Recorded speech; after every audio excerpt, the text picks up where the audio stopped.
Hello friends, how is everyone? Guys, welcome to the course of Transfer Pricing Masterclass. And transfer pricing की कितनी specialise field है हमारी income tax की, आप सबकी रिक्वायरमेंट आ रही थी कि सर जल्दी कोर्स आओ ट्रांसफर प्राइसिंग का. And now we are here. Sanat sir is here who will take your transfer pricing course. And Sanat sir के बारे में मैं आपको बताना चाहूंगा, he has been with the big fours and the big firms from last many years. He has worked across diverse industries and clients. बहुत अच्छा उनका ट्रांसफर प्राइसिंग और इंटरनेशनल टैक्सेशन में एक्सपीरियंस रहा है. So we welcome you, Sanat sir, and we are very excited to have you on board for the Transfer Pricing Masterclass. We welcome you, sir. Thank you so much, Archit. Thanks to the entire Thinking Bridge team. I'm very fortunate. I'm very excited to launch this course. As the course name, जो आप देख रहे हो, Transfer Pricing Masterclass. इसमें I will tell you something about this course. Something very special about this course.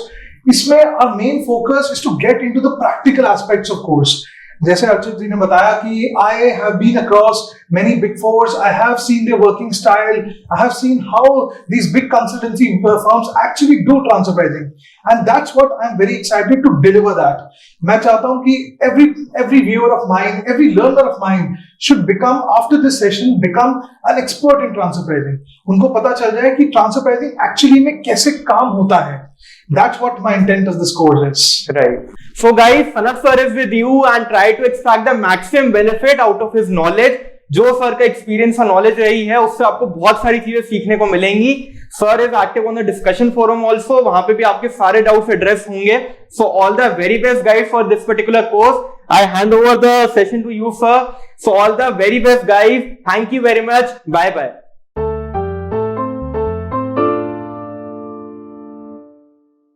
Hi everyone. So after knowing me, अब हमारे लिए ज़रूरी है to understand how we will be going through these sessions.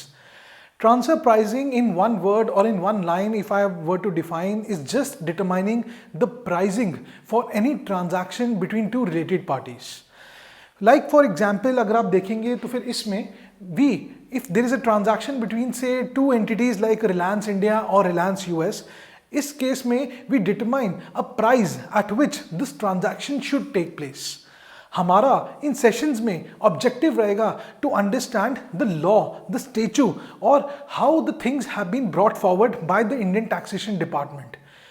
But our major focus or the major focus area in the entire session series will be how it is practically done. कैसे ये actual में होता है, कैसे हम रिलायंस को we can suggest them कि how they should develop a transfer pricing arrangement for themselves to determine the appropriate pricing which can be accepted by the Indian taxation department. I have designed this session in such a manner कि यहाँ पे not only the law but also the practical implications you will be 100% well versed with all of these. अब एक बार session plan का एक बार discussion अगर हम करते हैं, firstly there are eight sessions which I have planned for you guys. All the sessions are approximately 2 hours each. ये session में पहले सेशन में हम course introduction and how TP is used to shift profits and reduce taxation. Sir TP का एक basic principle है that it has been developed और the guidelines have been developed in order to avoid these MNCs to shift their profits. So how TP has helped us to do that, how TP has helped us to reduce this problem or reduce this burden from the tax department. इस session में हमारा basic principle रहेगा to understand why TP was brought about in the entire taxation system. Session number 2 में we will be discussing about the basic concepts. यहाँ पे हम लोग TP का एंड टू एंड सारा जो theoretical concepts which you guys should be aware about, इसमें हम देखेंगे from the start to the end. यहाँ पे आपको एक बेसिक ओवरव्यू मिल जाएगा for the entire TP course. I feel that this session is a base for all of you guys, क्योंकि यहाँ पे you will get an idea of theoretical idea of the entire TP class. Sir इस TP class के बाद, इस TP session के बाद you have now empowered to go into the practical world. Theoretically TP understand करना is important, but what I feel is that practically उसको apply करना is even more important, and that is my objective. मैंने यही एक जिम्मा आपके लिए उड़ाया है. This is my responsibility. I feel कि मैं आपको टीपी प्रैक्टिकली सिखाऊं. Understanding TP practical is very difficult. Reason being क्योंकि यहां पे जो प्रैक्टिकल चीजें हैं like TP documentation, form 3CB, this is not a part of the this is not a part of the financial statements. This is not a part of any statutory filing. तो आपको practically कहीं नहीं मिलेंगी ये documentation, practically कहीं नहीं मिलेगा आपको एक्चुअल वर्ल्ड का idea. This session will help you to understand कि कैसे टीपी की थ्योरी को हम यूज करके टीपी प्रैक्टिकली कर सकते हैं. Believe me guys, after the entire 8 sessions आपके पास ये पावर होगी. You will have that confidence to take up any financial statements of any company and just determine the transfer pricing implications for that company. Third class में हम TP documentation और auditors report देखेंगे. Sir अब हमारी ना practical journey start हो गई है. वहां पे हम लोग ये देखेंगे कि टीपी डॉक्यूमेंटेशन कैसे बनती है, कैसे ऑडिटर रिपोर्ट, कैसे ऑडिटर्स उस टीपी डॉक्यूमेंटेशन को सर्टिफाई करता है. We will be actually filling upon a TP study for one of our client और उसका फॉर्म 3CB compliances भी करेंगे in the class itself. I will tell you one more thing. After the session, I have also planned a test for you guys, जहां पे आप लोगों को मैं एक financial statement दूंगा, and you have that power after this 8 sessions to determine the end-to-end TP compliances for that company. Third में हम master file and CBCR compliances देखेंगे. Master file and CBCR compliances typically बहुत difficult मानी जाती हैं, बहुत technicality मानी जाती है उसमें. तो हम यहाँ पे देखेंगे कि सर कैसे मास्टर फाइल और सीबीसीआर कंप्लायंसेस एक्चुअल में होती हैं. नॉट ओनली द थ्योरी, हम इसमें डीप डाइव करेंगे to the practical aspects as well. Transfer pricing assessments, class number 5. यहाँ पे what we will be actually be studying will be actual TP notice will be received by one of our client. कैसे हम इसका एक proper reply frame कर सकते हैं? How can we determine कि क्या इसमें क्या points होने चाहिए from both the point of view of the department as well as the SSE. आपको ये पता चलेगा इस सेशन में कि ट्रांसफर प्राइसिंग जब आपको कोई नोटिस आया तो how you have to actually reply to that notice, what all things are actually expected in that through that notice by the taxation department. In the APA and safe harbour rules हम लोग APA safe harbour rules in fact map भी यहाँ पे cover करेंगे. Mutual agreement procedure यहाँ पे हम लोग ये देखेंगे. These are an alternate dispute resolution panel. Be mindful of one fact, TP एक बहुत complex law है, and in this law caters to all those big size multinational corporations. जहाँ पे बड़ी साइज कंपनीज इन्वॉल्व होती है ना, तो वहाँ पे एक डिपार्टमेंटल एंगल होता है to safeguard the interest of such big corporates, because every tax department requires some kind of tax certainty and requires growth of economic activity in any circumstance. In transfer pricing, when we are dealing with big size corporates, तो वहाँ पे tax department thinks that there should be a mechanism for these companies to avoid disputes. इसीलिए APA, safe harbor and mutual agreement procedure has been brought about in the system for these companies. Session number 7 में we will be studying about end-to-end TP compliances. यहाँ पे to consolidate our entire TP learnings, we will be taking about financials for one of our client, और उसके लिए हम लोग end to end start से लेकर end तक की TP compliances करेंगे. I feel that class number 7 and class number 8 are the most crucial for you guys, क्योंकि यहाँ पे आपको एक पूरी consolidation मिलेगी for the entire TP course. Class number 7 में we have focused more upon the practical aspects, while class number 8 will give you a theoretical view about the entire TP course.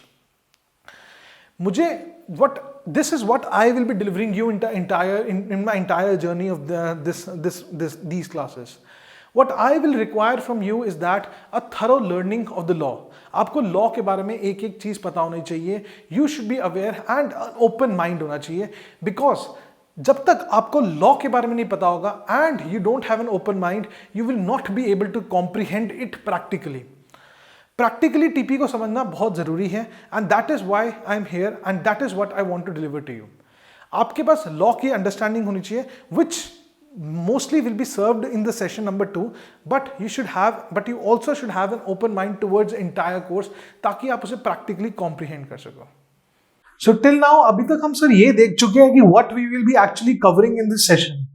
But so one of the questions which might come to all of your mind is क्या sir ये तो पता चल गया कि आप क्या पढ़ाओगे या क्या आप सिखाओगे हमें इस पूरे सेशन में, but one of the very important thing जो आप हमें प्लीज अभी बताइए कि व्हाट इज एक्चुअली टीपी, या टीपी क्यों ट्रांसफर प्राइसिंग क्यों लॉ मेकर्स अपने लॉ में लेके आए, what was the actual need for this transfer pricing. The clients name is hotshot research India private limited. Sir ये क्लाइंट के फाइनेंशियल स्टेटमेंट्स एक बार आप स्टडी करिए. आई वांट ताकि आप प्रैक्टिकली समझ पाओ कि why TP was brought into system, या क्या लूपहोल्स थे जिसको लॉ मेकर्स ने थ्रू टीपी सॉल्व किया या खत्म किया. तो सर इस क्लाइंट के why I am telling you that this is our client, because इसी क्लाइंट के in the coming on sessions we will be covering, हम इनकी टीपी डॉक्यूमेंटेशन बनाएंगे, we will be covering form 3CB for this client. So this is a very important client और ये हमारा base रहेगा to understand the entire TP. तो sir सबसे पहले तो let us go and understand कि क्या ये क्लाइंट एक्चुअल में करता क्या है. For this corporate information schedule number 1 पे एक बार आता है सब लोग. I just want you all to come over here. एक बार पढ़ो जरा क्या लिखा है. Sir hotshot research India private limited, प्यार से इसको हॉटशॉट रिसर्च बोलेंगे हम लोग या हॉटशॉट रिसर्च इंडिया बोलेंगे, वो setup by hotshot Inc USA. तो सर पहली लाइन से हमें एक चीज की क्लैरिटी मिल गई कि hotshot research India private limited जो हमारा क्लाइंट है इसको सेटअप करने वाला था, इसको बनाने वाला था हॉटशॉट इंक यूएसए. ठीक है सर. इसका मतलब हॉटशॉट रिसर्च और हॉटशॉट इंक दोनों रिलेटेड पार्टी हैं. सर जब एक कंपनी अपनी ही दूसरी कंपनी को बनाएगी तो दोनों रिलेटेड पार्टी तो हो ही जाएंगे. Going forward we will understand कि रिलेटेड पार्टी का या एसोसिएटेड एंटरप्राइज का एक्चुअल में as per income tax law क्या डेफिनेशन है. But I am very confident कि आपको सिर्फ इतनी सी बात से ये पता चल गया होगा कि these are related parties and these are related to each other. Okay तो फिर से एक बार रीड करते हैं. हॉटशॉट रिसर्च जो हमारे क्लाइंट है, it was setup by hotshot Inc USA and through its wholly owned subsidiary hotshot international. We can leave that. This company is a private company domiciled in India. India में incorporate हुई पड़ी है and incorporated on this under the provisions of companies act. अब ये important line है हमारे लिए. The company is primarily engage in research and software development for product for its group companies. So I think आपको पता चल गया होगा. This company, our client, Hotshot Research, is into software development for its group companies. मतलब sir ये software develop करती होगी for other group companies like Hotshot Inc. USA या और कोई कंपनी होगी तो उनके लिए सॉफ्टवेयर डेवलप करती है. Sir, I will tell you one of the very basic concept. ये TP का concept नहीं है. This is a concept of a general concept, a general business concept. जब भी कुछ कंपनीज, जब भी कोई भी कंपनी कोई सॉफ्टवेयर, कोई भी एक एग्रीमेंट एंटर करती है, कोई भी एक सर्विसेज देती है दूसरी कंपनी को, मान लो in our case hotshot India, hotshot research,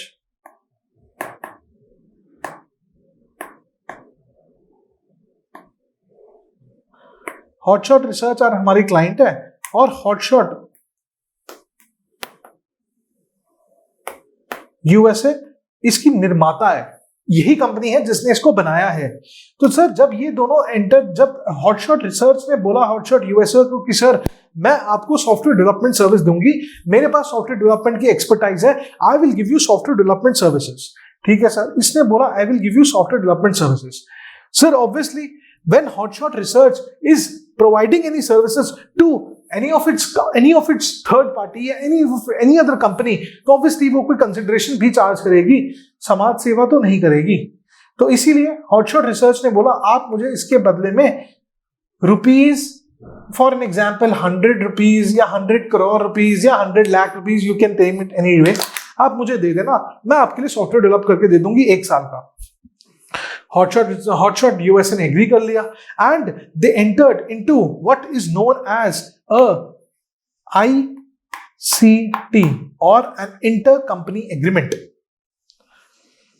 ICT एक शॉर्ट फॉर्म है which we will use. Full form is inter company agreement. तो सर हॉटशॉट रिसर्च ने एक हॉटशॉट यूएसए के साथ एक आईसीटी और इंटर कंपनी एग्रीमेंट साइन कर लिया, जहां पे हॉटशॉट रिसर्च ने बोला कि सर मैं आपसे 100 रुपए चार्ज करूंगी and I will give you software development services. ठीक है सर, हमें इस कंपनी का अब बिजनेस तो पता चल गया कि what this company is up to. Now we will go on to the financial figures. Remember that हम इस financial से we are studying hotshot research to understand why TP was brought into the system. Sir ये company का revenue from operations अगर आप देखेंगे तो that is 21 crore rupees. ठीक है, 21 करोड़ रुपए इस कंपनी ने कमाया इन द फाइनेंशियल ईयर 1920. 2019-20 में मेहनत करके इस कंपनी ने 21 करोड़ रुपए का रेवेन्यू जनरेट किया. उस 21 करोड़ के अगेंस्ट इस कंपनी ने कुछ खर्चे भी करे और अल्टीमेटली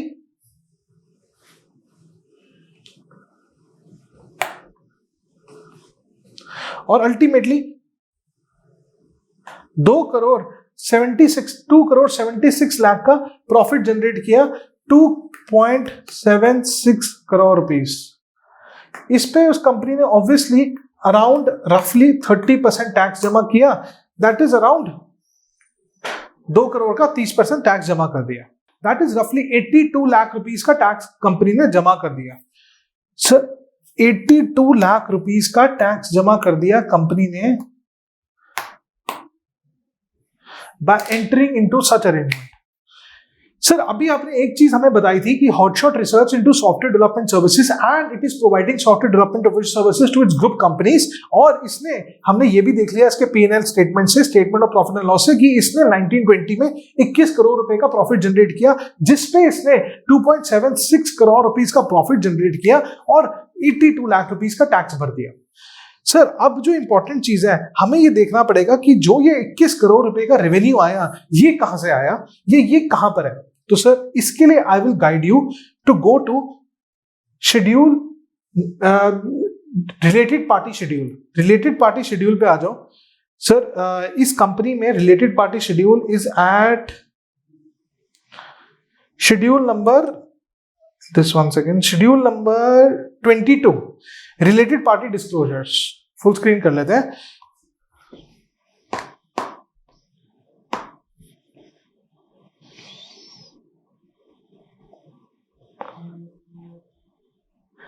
रिलेटेड पार्टी डिस्क्लोजर्स. अब पहले तो सर ये ज्ञान लिखती है कंपनी कुछ which we are not very interested, कि ये बोलती है कि मेरे रिलेटेड पार्टी ये है, मेरी अल्टीमेट होल्डिंग का मेरी होल्डिंग कंपनी ये है, मेरी होल्डिंग कंपनी ये है, मेरी अल्टीमेट होल्डिंग कंपनी ये है, मेरी कुछ और कंपनीज हैं, etcetera etcetera. We are not concern with that. What we are concerned is the numbers. अब सर एक बार देखो जरा ये क्या लिखती है. Related party transaction, C number point पढ़ रहा हूं मैं. The following table provides a total amount of transactions that has been entered into with the related party during the financial year. Sir जब क्लास स्टार्ट हुई थी तो मैंने आपको एक छोटी सी चीज बोली थी कि transfer pricing is just about determining the pricing for any related party transaction which is entered in a cross border arrangement. Cross border arrangement मतलब 2 डिफरेंट कंट्रीज होनी चाहिए और हमें कोई प्राइसिंग सेटअप करना है. ठीक है सर. तो इस सर रिलेटेड इस कंपनी ने इस लिस्ट डाउन कर दिया कि मैंने ये रिलेटेड पार्टी ट्रांजैक्शंस करी हैं, तो सर हमारे लिए रेलेवेंट हो गई, ये हमें पता चल गया था. अब सर क्या लिखती है कंपनी कि मैंने कुछ सेल ऑफ सर्विस करी है. टू किसको करी है?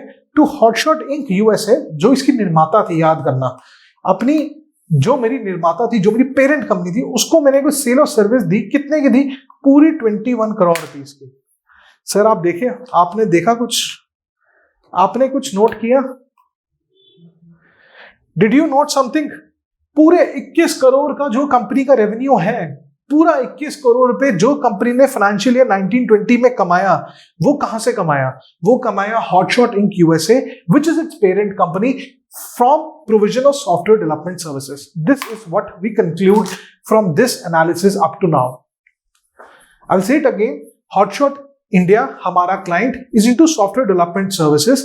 This client is bond, या इस client is a subsidiary of and US based company which is Hotshot Inc. Hotshot Inc USA ने हॉटशॉट इंडिया को बनाया और इस हॉटशॉट इंडिया से कुछ सॉफ्टवेयर डेवलपमेंट सर्विसेज ली. ये सॉफ्टवेयर डेवलपमेंट सर्विस का quantum in FY 1920 was ₹21 crore. और कंपनी का फाइनेंशियल स्टेटमेंट्स, कंपनी के प्रॉफिट एंड लॉस से हमें यह पता भी चल गया कि company had only entered into this transaction during the financial year. Okay, 21 crore रुपए कंपनी ने कमाया पूरे साल में और पूरा 21 करोड़ रुपए अपनी पेरेंट एंटिटी से कमाया. Why I'm again and again stressing upon is that because अब आपके सामने एक टास्क है, अब आपके सामने एक चैलेंज है, बहुत बड़ा चैलेंज है सर. एक कंपनी के पॉइंट ऑफ व्यू से सोचो, अब आप ना सब लोग, एक स्टूडेंट, एक लर्नर, एक एंथुजियास्टिक, सारी डेफिनेशंस अपने लिए छोड़ दो एंड यू बिकम, सिर्फ अगले 10 मिनट के लिए you become the CFO of hotshot group. आप हॉटशॉट ग्रुप के CFO, मैं हॉटशॉट ग्रुप का मालिक हूं. मैं आपके पास आया हूं, मैंने बोला कि सर आपने बहुत पढ़ाई करी है, आपने बड़ा TP पढ़ा है, आपने बड़े वो अकाउंट्स पढ़ी है, आपने बड़ी ऑडिटिंग करी है, तो आप सर एक मेरा काम कर दीजिए बस कि आप मेरा ये जो 82 लाख का टैक्स आउटफ्लो होता है इंडिया में, इसको बचा दीजिए. ये 82 लाख रुपीस मुझे बहुत चुभता है, मैं इस टैक्स को नहीं भरना चाहता, आप इसको बचा दीजिए. मैंने आपके सामने सारी चीजें आपको एक्सप्लेन करी है and then I have made you a CFO, so you don't have a बहाना that you don't know these figures, you don't know the facts about your company, you know everything. अब आप मुझे बताओ कि sir आप कैसे इस company का, मेरी requirement that is to reduce 82 lakh rupees, कैसे आप मेरा टैक्स बचा सकते हो? Just think over and tell me. मैंने आपको एक टास्क दिया.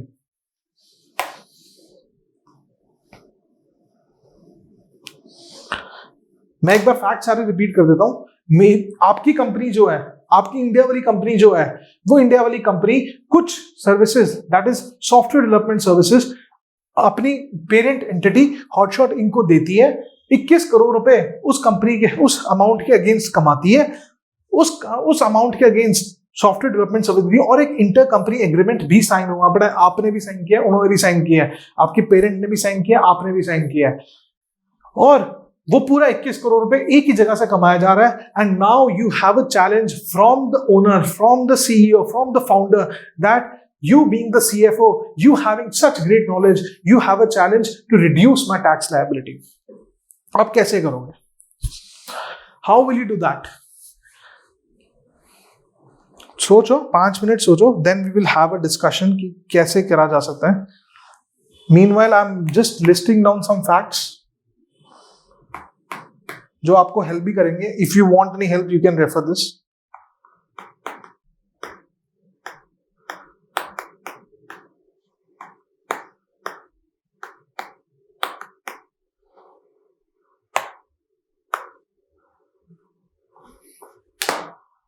देख रहे हो सर स्क्रीन पे?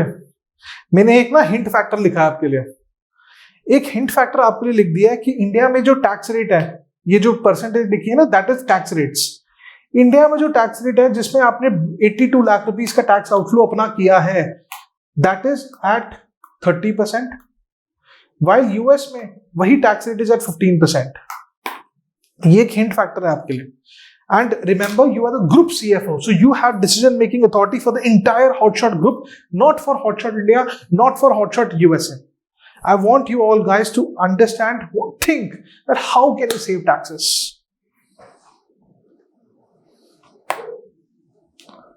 I remember you have already signed the ICT, you have already signed the intercompany agreement.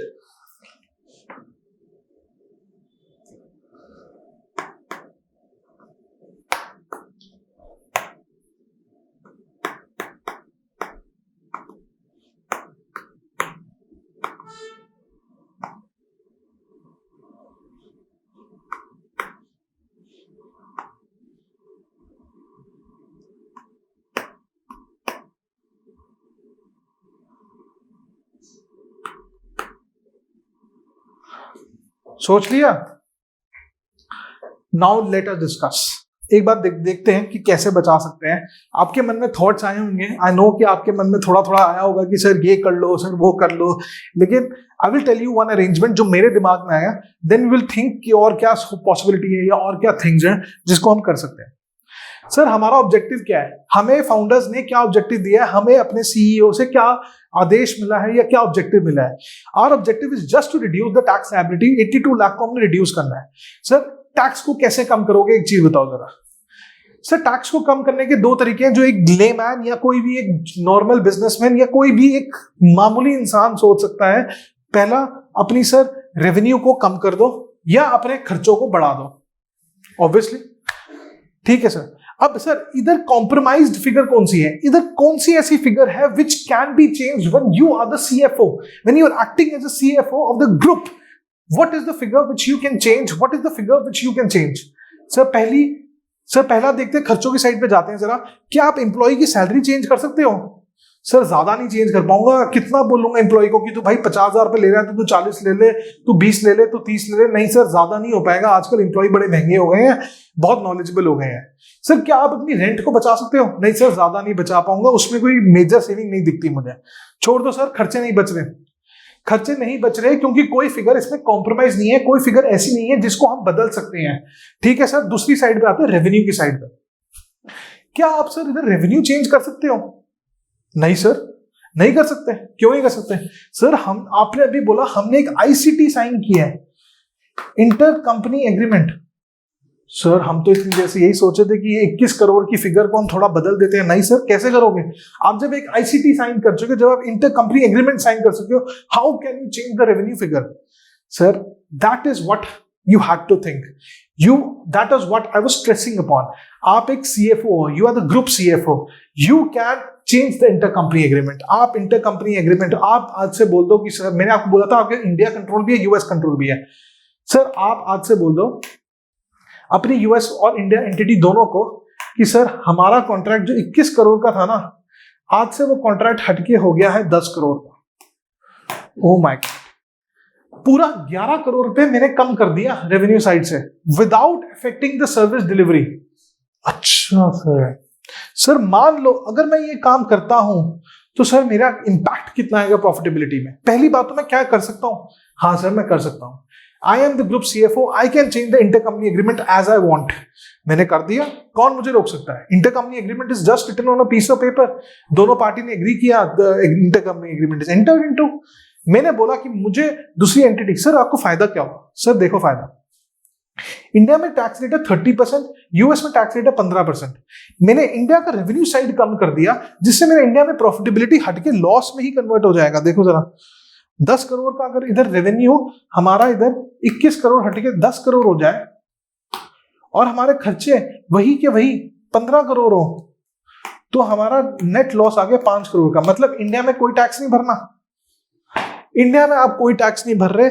जो आपने यूएस में टैक्स बचाया था, यूएस में जो आपने टैक्स सेविंग करी, वो आपका बस लॉस होगा, and that is very minute क्योंकि वहां पे tax rate is just 15%। I hope you understood my point कि मैं क्या बोलना चाहता हूं। मैं ये बोल रहा हूं कि जहां पे the country which is a high tax paying country, India over here, हम वहां पे अपना रेवेन्यू कम कर लेंगे, हम वहां पे अपना रेवेन्यू बढ़ा लेंगे। जहां पे लोअर रेट ऑफ टैक्स है, यूएस में हमारा लोअर रेट ऑफ टैक्स है, इंडिया में हमारा हाइयर रेट ऑफ टैक्स है। हमने इंडिया में प्रॉफिट कम दिखाया, यूएस में प्रॉफिट ज्यादा दिखाया, हमारा डिफरेंशियल सेविंग हो गया। That is what I am telling you, that this is what you can think of, this is what is a possibility. हाँ सर, अगर ये सारी चीजें जो आपने बोली, this seems to be quite manageable क्योंकि सारी फिगर्स आपके हाथ में तो है। When you are the group CFO, आप 21 करोड़ की फिगर को उठा के कर दोगे 10 करोड़ रुपए और उसमें सारा टैक्स बर्डन इंडिया में जहां पे हाइयर रेट ऑफ टैक्स है वहां खत्म कर दोगे। You will win the case, you will achieve your objective, and that's what the lawmakers found out. वही lawmakers ने ढूंढा कि सर ये एक loophole है, this is a thing which has to be repaired, this is a loophole which has to be cured upon. इसीलिए lawmakers ने कुछ provisions लेके आए. With these provisions are known as transfer pricing provisions. In provisions में what we say is that कि sir जो आपका transfer price है, the transfer price is the price at which one entity provides the services to the other entity. जो 21 करोड़ की figure है, इसको आप नहीं बदल सकते. इसको कंप्यूट करने के कुछ तरीके हैं which you have to follow. These are the guidelines which I was telling you कि ये guidelines law makers ने specify कर दी कि these guidelines have to be followed for determining the intercompany price that is 21 crore rupees in the present case. Understood sir? ये 21 करोड़ रुपए निकालने के लिए आपको ये गाइडलाइन जब आप फॉलो करोगे, the guidelines which have been provided in the law, तभी आप अपना ये फिगर निकाल सकते हो. तो सर इधर देखो पॉसिबिलिटी कितनी कम हो गई हमारे लिए मैनिपुलेशन की. सर एक बार रिवाइंड करते हैं हल्का सा केस. हम क्यों रेवेन्यू साइड पे आए थे? हम रेवेन्यू साइड पे इसलिए आए थे बिकॉज वी थॉट कि रेवेन्यू साइड एक कॉम्प्रोमाइज्ड साइड है, एक ऐसी साइड है जहां पे कुछ मैनिपुलेशन हो सकती है. कॉस्ट साइड में इसलिए मैनिपुलेशन नहीं हो सकती क्योंकि वो एक थर्ड पार्टी साइट है. आप एम्प्लॉय को नहीं बोल सकते भाई सैलरी मत ले, सैलरी कम ले ले. आप ये नहीं बोल सकते, लैंडलॉर्ड को नहीं बोल सकते कि रेंट कम ले, रेंट छोड़ दे. बट आप अपनी रिलेटेड पार्टी को ये जरूर बोल सकते हो कि रिलेटेड पार्टी आप मुझसे सर्विसेज की अमाउंट कम लो. क्यों? क्योंकि मेरे इधर टैक्स ज्यादा है, आपके उधर टैक्स कम है, हम ग्रुप लेवल पे फायदे में होंगे. तो इसलिए we came on to the compromise side, we came on to the revenue side because it was a compromise side and hence we did it. और इसीलिए लॉ मेकर्स ने बोला जहां पे ऐसी कॉम्प्रोमाइज साइड की हमें पॉसिबिलिटी दिखेगी वहां पे हम अपने टीपी प्रोफेशनल्स को लाएंगे. We will bring about the TP guidelines and that figures, that financial figures have to come up only by following those guidelines. और यही हमारी possibility of tax evasion becomes negligible. This is what is TP and this is how the TP came into existence. एक छोटा सा example एक और मैं आपके सामने लेना चाहूंगा just to make things better. ये नेक्स्ट स्लाइड में भी, ये नेक्स्ट क्लास में भी सेम एग्जाम्पल मैंने लिया हुआ है, but I just want to make a quick revision. उधर हम डिटेल में देखेंगे, इधर हम लोग just we will make a quick summary. Apple USA ने 100 रुपए का फोन एप्पल चाइना को बेचा. एप्पल चाइना ने वही फोन 200 रुपए का एप्पल इंडिया को बेचा. एप्पल इंडिया ने वो फोन आप लोगों को कस्टमर को 300 रुपए का बेच दिया. आई एम नॉट रुपए छोड़ दो, आईएनआर छोड़ दो, यूएसडी छोड़ दो, just understand the crux about it. Concept वही है. यूएसए में 15% का टैक्स रेट है. यूएसए 15% टैक्स रेट है. एप्पल यूएसए ने बोला ठीक है बॉस मैं 15 रुपए का टैक्स भर देती हूँ. एप्पल यूएसए ने 15 रुपए का टैक्स भर दिया. एप्पल चाइना ने टैक्स रेट 30% है, उधर उसने 30 रुपए का टैक्स भर दिया. 30 ये 100 रुपए कहां से आएगा आपको पता चलेगा, होगा 200 माइनस 100. ठीक है सर. इंडिया में रेट 40% है. Just an imaginary figures. India ने 300 माइनस 200 40 रुपए में टैक्स भर दिया. At a group level 85 rupees का टैक्स पेबल बन गया और दैट हैज बीन पेड. मान लो यू बिकम द सीएफओ और आपको टीपी लॉस से पहले की कहानी. आप क्या बोलते हो कि सर मैं ना ट्रांजैक्शन को थोड़ा घुमाना चाहता हूं. मैं पूछता हूँ सर कैसे घुमाओगे? सर आप बोलते हो कि सर ऐसा करो, एप्पल यूएसए ना 200 रुपए का फोन बेचेगी. वही फोन जो 100 का बिक रहा था ना, अब 100 का नहीं बिकेगा. मैं पेन चेंज कर लेता हूं. अब वो फोन बिकेगा 200 रुपए का. मैंने कहा ठीक है. अब वो फोन बिक रहा है 200 रुपए का, वही वाला फोन जो 100 का बिक रहा था. एप्पल चाइना ने फोन बेचा आगे एप्पल इंडिया को 250 रुपए का. ठीक है. एप्पल इंडिया अल्टीमेट कंज्यूमर को 300 का ही बेच रही है. देखो एप्पल ने अपना नुकसान, एप्पल ने अपना ना प्रोडक्ट का प्राइस सेम रखा. अब देखो टैक्स पेबल की कहानी. यूएसए में जो टैक्स रेट 15% था उसके हिसाब से 30 रुपीज का टैक्स गया. सबसे ज्यादा टैक्स. सर टैक्स देखो कितना बढ़ गया, 15 से सीधा 30 रुपए. चाइना में जो टैक्स 30% पे था वहां पे हमारा टैक्स पेबल बना 15 रुपए सिर्फ. देख रहे हो सर, 30 से 15 गिर गया. इंडिया में 40 रुपए था, 20 रुपए रह गया. At a group level 65 rupees का टैक्स बना. सर आपने देखा कैसे मैंने एक छोटी सी प्लानिंग करके, या कैसे आपने एक छोटी सी प्लानिंग करके 20 का फायदा करा लिया. It might be 20 crore, it might be 20 million, it might be 20 अरब्स, एनीथिंग. तो this is the concept. This is why TP came into the system, ताकि 20 में बी 20 मिलियन, 20 अरब, 20 करोड़, एनीथिंग, ये 20 का फायदा, या जो हॉट शॉट में हमने अभी देखा वो 21 करोड़ को 10 करोड़ कर देना और पूरा अपना इंटर कंपनी एग्रीमेंट को चेंज करके सारी प्लानिंग करना. This is why TP came into picture, ताकि जो कॉम्प्रोमाइज ट्रांजैक्शन है, the transactions which are compromised, whether be sale whether be cost, वहां पे हम लोग कुछ गाइडलाइन सेट कर सके, and these guidelines will help us understand how the pricing has to be set. Sir एक और चीज मैं बताना चाहूंगा कि क्यों ये कोर्स इतना इंपॉर्टेंट है। आप देख रहे हो कि सर इस फाइनेंशियल में हॉटशॉट के फाइनेंशियल्स में what was the main element over here, इधर सारा काम हम टीपी प्रोफेशनल्स का ही है। हम ही प्रोफेशनल्स वो हैं जिन्होंने वो 21 करोड़ का वैल्यू अराइव करेंगे। वो 21 करोड़ का प्राइस अराइव करके हम ही क्लाइंट को बताएंगे कि सर 21 करोड़ पे अपनी ट्रांजैक्शन करो। हमारे पास क्लाइंट क्यों आएगा? हमारे पास क्लाइंट आएगा कि सर मुझे बताओ कि as per transfer pricing law what is the least price which I can keep. हम क्या करेंगे, हम वो गाइडलाइन स्टडी करके वी विल सेट कि सर आप ना अपनी transaction you can do it at 20 crore, you can do it at 21 crore, you can do it at 22 crore. हम वो एक क्लाइंट को क्लियरेंस देंगे, this is known as a TP clearance. हम एक क्लाइंट को गो हेड देंगे कि सर अपनी ट्रांजैक्शन आप इस प्राइस पे करो ताकि you can save upon the highest amount of taxes and you are within those transfer pricing guidelines. जब हम ऐसी क्लियरेंस दे देंगे अपने क्लाइंट को, he will do the transaction at that price and that becomes a base for all further जो CMA classification होती है, ऑडिट वगैरह सारी उस पे होगी, उसके आगे चलेगी।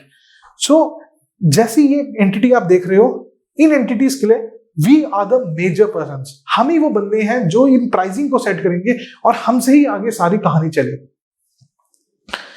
When we set the pricing, उसके आगे प्रॉफिटेबिलिटी, उसके आगे डायरेक्ट टैक्स वालों का काम होगा टैक्सेशन निकालना, उसके आगे जीएसटी वालों का काम होगा इसी अमाउंट पे जीएसटी पे करवाना, उसी के आगे इंटरनल ऑडिट वालों का काम होगा to do the audit of the figures.